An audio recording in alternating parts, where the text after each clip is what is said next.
What is up, everyone? Chandler here. Super excited to come back to you today live. Today's broadcast is brought to you by pineapples. I'm going to have to tell you a secret here. I like pineapples on pizza. If you, if you also like pineapples on pizza, or just let me know in the comments, are you team pineapple or team no pineapple? If you're team no pineapple, we may have to ban you from the broadcast because that's a pretty hot button topic.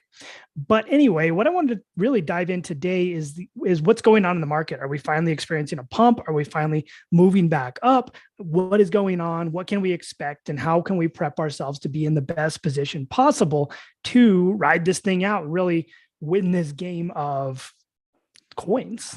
So I'm going to share my link with my group. If you're interested in joining the group, it's free. We don't shill anything and I protect the group. Just comment group down below and I'll just comment the link and you can have it. It'll be me instead of someone like trying to scam you. But if you're interested in the group, just comment group down below.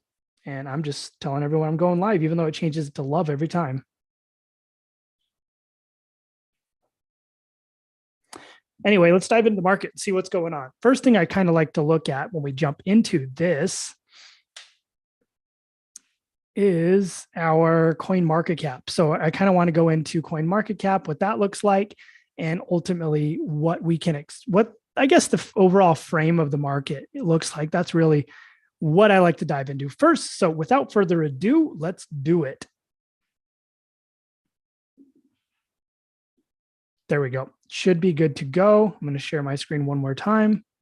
All right, so let's check out the overall market. I think the biggest things I look at, just notice Optimism has recently been added, and I've actually watched Optimism go from like a ghost town to adding a lot of new protocols. In fact, one thing I've actually noticed that's really interesting is there's a lot of Phantom protocols moving over to Optimism, which seems weird because it was a ghost town before. Everyone was on Arbitrum. So seeing these protocols move to Optimism and seeing the Optimism Foundation, whatever they're called, their organization, kind of bring people over and provide a lot of incentives is interesting to me because what it tells me is Optimism is building up to be a pretty powerful player in the future. They just launched their token. If you were actually in there using it, you were eligible for a decent airdrop. Their token's like $1.41 right now. But the things that I've seen a protocol called Velodrome launch, which was like a take on Solidly that didn't work out so well on Phantom. I've seen Taro on Phantom launch over on Optimism, which is kind of a leveraged lending platform. I've seen Beethoven in conjunction with Balancer set up to launch over on Optimism. I've seen a bunch. I've seen big protocols like Synthetics and a lot of these other time tested and battle proven protocols partner with Velodrome and move over to Optimism. So I think it's going to be a really interesting dynamic and environment. And I think it's in the beginning, the infancy stages. So because this token's so new, if you didn't get in on the airdrop, this isn't financial advice, but I do think we're gearing up for Optimism summer because we saw DeFi summer like in 2020. I think it was 2020 or was it last year? I'd have to look at my chart to remember, but we might see that with Optimism now because what's going to happen is Ethereum gas fees are still not cheap. So we have these layer twos, which are going to allow the people to actually use it and pay cheaper prices like they would pay on AVAX or Phantom. And I think that's actually a trend we're going to see as we move into August when ETH2 launches. Because if ETH2 launches and does really well, what I think will happen is ETH gas fees and congestion will go down, and then it will be a game of layer twos scaling and layer zeros. So you're going to see Optimism, Arbitrum, Matic. You're going to see ZK rollups. You're going to see layer zeros like Polkadot and Cosmos become really big. And so I think that's the narrative we're going to play out. And you're probably going to start to see alternative layer ones die out because there's no reason to have those if those problems are solved. The scalability is already answered with these layer twos and these layer zeros and these rollups. So something to look out for, something to pay attention to. Looking at trending, Waves went way up. It was like 70% up. Axie Infinity is always up on the list. It still maintains its popularity. It's still a game people can actually play. Same thing with Decentraland. So both are actual legitimate games which people can play, which I think is big in this gaming sort of hysteria that we fall into, because a lot of these games don't even have a platform. They don't have anything. They're just a shell basically with nothing. And so the games that are actually functioning, I think are going to do well. And I think what we're going to see is the narrative of like gambling start to do really well. So that's kind of my take on what's trending and recently added, but Optimism is a pretty interesting play.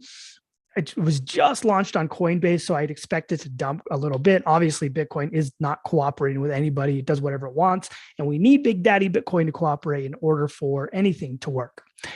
But so let's look at the market. With that being said, we pumped all the way through Memorial Day weekend, or the weekend if you weren't in the US. And we're actually up. I think we went up from around 29 to 31. Our peak right now is 32, which was pretty neat. So up 7% over 24 hours. ETH went from like 17 to 19. Tether obviously is just tethered US dollar coin in the battle. That's going to be interesting to see if USDC can actually pass USDT. BNB, it went from like 297 up to 321 fairly quickly. And one thing I've noticed about BNB is it's not a sexy coin people talk about, but it is a coin that's probably withstood this thing better than any other coin. I think BNB has gone down less in percentage than like Ethereum and Bitcoin. It's actually withstood this fall quite well. And so that shows that the testament behind the real business that BNB has operating it is real, and it's going to stick around. Binance isn't going anywhere. And I think that's a good narrative to think about when you're in the bear market and you're trying to accumulate. You want to think about what's going to be here, what has a real business supporting it, and what is something that's not just going to launch on like hopes and dreams. Because the things based on hopes and dreams are the things that die in the bear market, which is what happens to most of the narrative of hype. Like gaming tokens, a lot of them are hyped up narratives that don't exist. So those will die. And the ones that actually have games and are functional will survive and thrive, or the ones that just have an obscene amount of funding to push them into the next bull market. So then when we kind of look at it, we're looking at stables. We've got Tether, US dollar coin, both backed 1-to-1 with fiat. Binance US dollar also backed 1-to-1 with fiat. We had Cardano had a great week, 21% up. Cardano, it's just on the slow road. It's like really hard to actually use the network, but they're slowly putting things together. Their founder hypes it, and their community is ridiculous. So that usually drives Cardano up and allows it to keep going. Solana is going to be one of those narratives that just has so much VC money behind it. I think it's just going to truck along, even if it does have a lot of problems. Got Doge and Polkadot battling for the number 10 spot, which I think is pretty interesting. Both haven't had horrible weeks. And I do think Polkadot's narrative is coming up. I think the next bull run or DeFi summer is going to be a narrative, like I said, of layer twos and like layer zeros. AVAX getting beat up a little bit. It got pretty hard in the Luna debacle. Polygon in a decent place. A lot of these things, Eunice said, Leo, this one just kind of, it functions well. It hasn't gotten hit as hard. So I think it's another narrative to look into. Chronos. So kind of looking at the market, it doesn't look horrible. We're seeing a lot of these OG tokens really start to pump up, even like Chainlink, which hasn't done anything in a while. We're seeing Decentraland do really well. VeChain, which has real use cases, a real game, real use cases, real business functioning and pumping. I don't think there's any project that's been hit harder than Internet Computer. I saw that thing go from like 400 a token all the way down to $8 where it's at now. Sandbox is up quite a bit, but it's also down to $1.46. At one point, it was like $3 higher than Decentraland. And remember, they have an alpha. They've launched like 2 phases of an alpha. They still don't really have a thing that people can log on and functionally play without it being like a beta. We look at KuCoin, another good player, because KuCoin is a centralized exchange, a real business. So KuCoin pumps during the bear markets. Axie, functional real game. So it's moving. Theta is a functional literal project. It's moving a little bit. So a lot of things that are functional and have real good use cases. Helium Network is actually really interesting, something to really look into. You can, I believe Helium's the one where you can essentially attach like a router onto your house, and you can earn tokens off of like the Wi-Fi. So a really interesting narrative that has an actual use case to play into, but not a bad week for everything because Bitcoin's been pumping and Bitcoin's been behaving. So anyway, outside of that narrative, we've got, let's take a look at let's see if we have any questions before we go forward. If there's anyone watching and you have a question, just comment below with your questions so I can answer them. Anyway, let's go into DeFi. So when we look at what's going on in DeFi, it's down 34%. DeFi got hammered after UST. A lot of people became afraid. But what we're seeing now in terms of this narrative is we have ETH, obviously number 1, BNB is number 2, as usual, 71 billion, 8 billion. But what is interesting to me is Tron is up 51%. It's still growing. It's up 15% in the last 7 days. It's up 3% in the last day. Tron has been pumping. They released that stable coin and they're producing they're moving all sorts of money into that thing. They're providing yield behind it. They're backing it with a decentralized reserve. Remember, their stablecoin USDD is an algorithmic stablecoin, so use at your own risk. Nobody trusts algos at this point, and I don't blame anybody for not trusting algos. But when we look at it, Tron surpassed AVAX. AVAX got hit pretty hard in that whole debacle. Phantom down, Polygon, Solana, but it seems like Phantom and AVAX and Kronos have been hit quite hard. When we look at it, Solana's down, Polygon not as much, Tron's doing well. Polygon and BNB are kind of like in the same realm, which is why I kind of think Polygon plays a really good narrative coming up. We've got Arbitrum, a level 2 scale or layer 2 scaling solution. Some of these Near is a really interesting narrative. I think it's a really good play. It's still pumping. It's got a lot of money behind it. You look at Optimism, like I was talking about, only 269 million. We don't even have anything really on this. There's 40 protocols, but it's been a ghost town. So to see a lot of these big protocols moving here tells me this might be the answer. This might be the thing that's happening over the summer that really takes off and goes crazy. A Bitcoin network, there's actually DeFi on Bitcoin now, a couple cool protocols. But let's look at the market. So let's take a look down here at, I always look at the Bitstamp because it's been around forever, so I can get the real picture. But when we look at Bitcoin, interesting thing to me that's going on this month, we actually closed the month out tomorrow. We've had 2 straight months of red candles, but we hit this bottom channel. We actually went below it for a little bit, down to that 25, and we've been able to hold above it. So one interesting thing to me here that I think is actually a cool narrative that could play out is we actually went below this channel, but we're actually, unless we have a colossal dump in the next 10 minutes before the monthly closes, we are probably going to close this candle above this zone, which I think is really interesting, because then what happens is we'll probably dump and we'll probably test this. And if we can bounce, we get a pretty good relief rally, which could lead us back up to like 38.4, which is the height of this channel. So we're back in this channel. We didn't actually spend a ton of time in this channel recently. All we did was we came through and we just dumped straight past it. But now we've moved back up. We're back in this channel and we're kind of hovering. So when we look at the daily, we are, if you can see the purple, we're back in the middle of this thing. And when you look at how it's been playing out, we basically dumped through it. We fell through it, fell all the way through to 25, bounced up. Then we tested 1, tested 2, tested 3, tested 4, 5, 6, 7, 8, 9, 10, 11. We've touched that 11 times on the daily, which is incredible. That's like a massive base of support, and then became a little bit of resistance. One of my fears here was we were going to fall through it and we were going to have this resistance and we weren't going to be able to push past it. And then we would have dumped we would have probably went down and touched the 200 week moving average, which is like 22.1 at this point. It was around 21, but it keeps moving up. So now where we're at with that's really interesting to me is we're pumping up, and our height, like I said, was like 32.2 or something like that. If a couple things we might see that actually play out is where we pump through it. So we have this big inefficiency. So what we might see is coming back down to touch that and then having a relief rally. If it does bounce off that, probably relief rally somewhere around 38.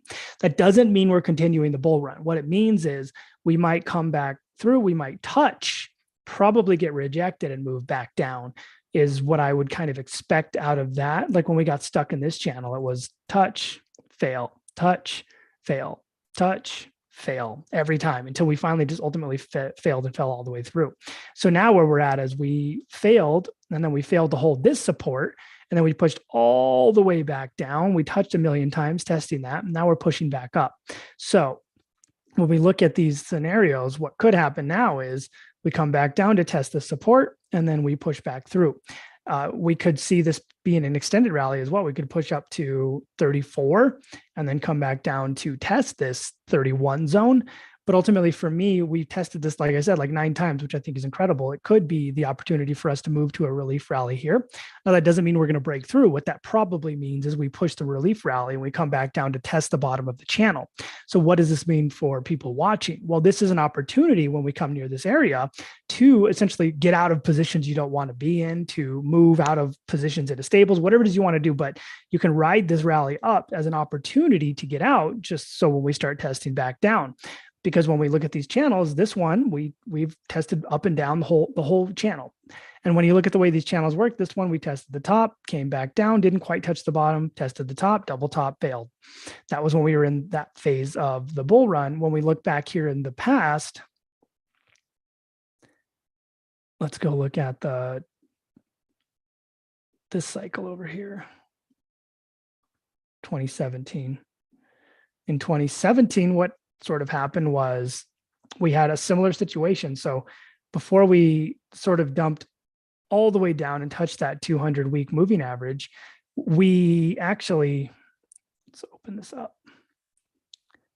We actually had a sort of similar scenario where we dumped all the way through, we dumped all the way to here, and then the 200-week moving average is there. We dumped, we tested it 1, 2, 3, 4, 5, 6, or whatever, and then we've actually fell through and touched. So I thought that could have been a possibility of what happened. But what we did was we touched a million times and then bounced, and now we're in a sort of relief rally. So it looks similar to like this scenario. So bounce, maybe not even this scenario, but this kind of eventually touched this bull market support band. But that's when we got that big candle and wick through, and then we were able to maintain above this candle. So where I think we're at is a similar scenario to here, where we tested a million times, we didn't fall through, and we actually were able to come back from being out. We skipped this whole part for now.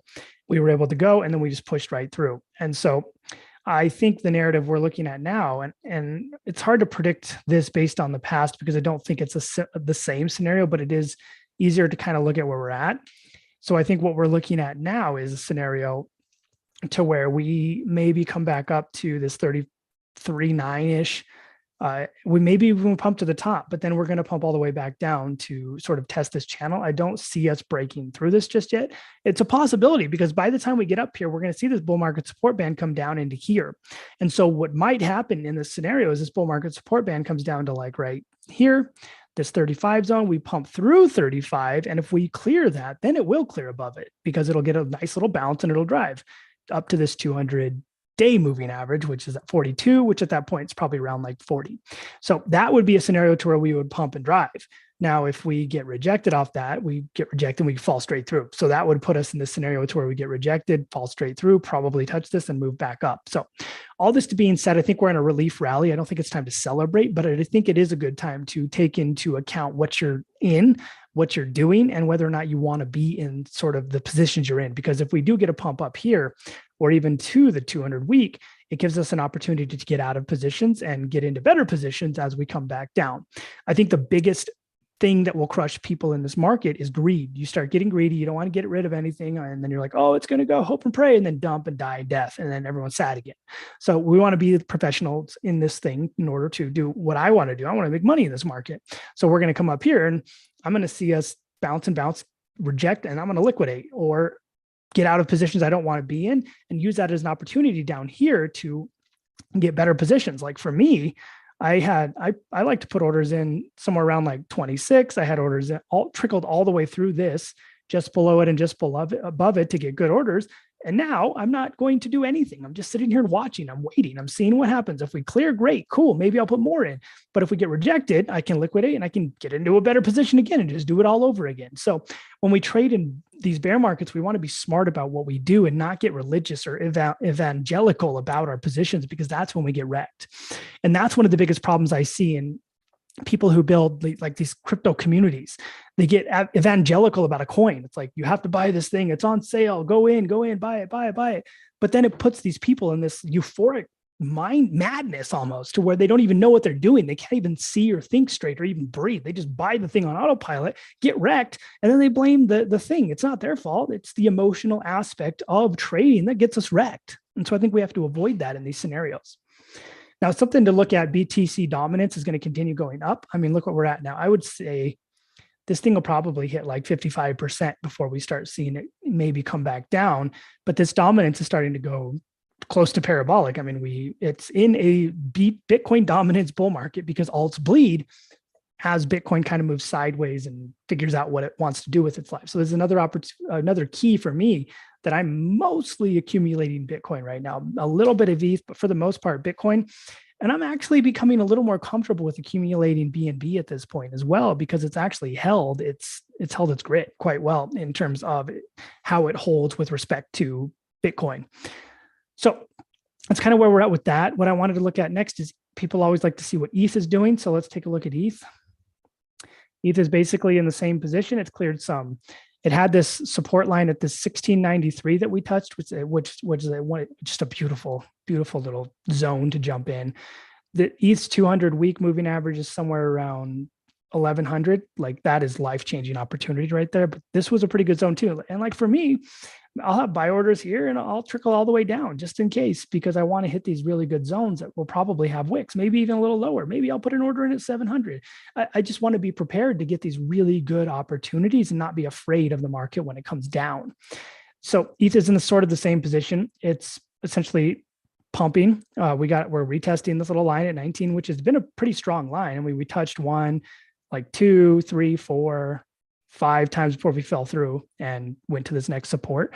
So ETH is in a similar position. Still, it's like for me, mostly Bitcoin, a little bit of ETH right now, maybe some BNB. I'm actually becoming more and more accustomed to wanting that as part of my portfolio now, because it's showing to me and proving that it's a really strong hedge against a bear market. So when we look at some of the other things, let's look at the overall market. So when we look at the overall market, one thing I wanted to point out is probably why Bitcoin is pumping. It appears that the US dollar finally hit its peak. So let's look at the US dollar on the monthly channel. So this is indicative of like a parabolic rally. So we had June 1st, 2021, dollar started driving up. Guess what started dumping at that point? Dollar goes up.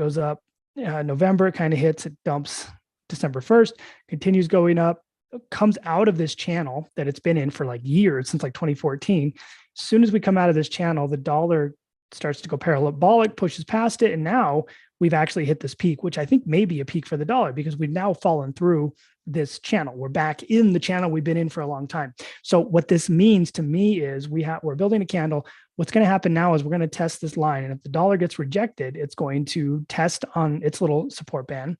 And then the dollar is going to essentially move into a position to where it comes back to the bottom of this market, this area. What does that mean? Well, if it takes the dollar, let's see, June 1st, 2021 till May 2nd, 2022, like a year, we could probably see a downtrend in the dollar till maybe November, maybe even around this time next year. It could be faster.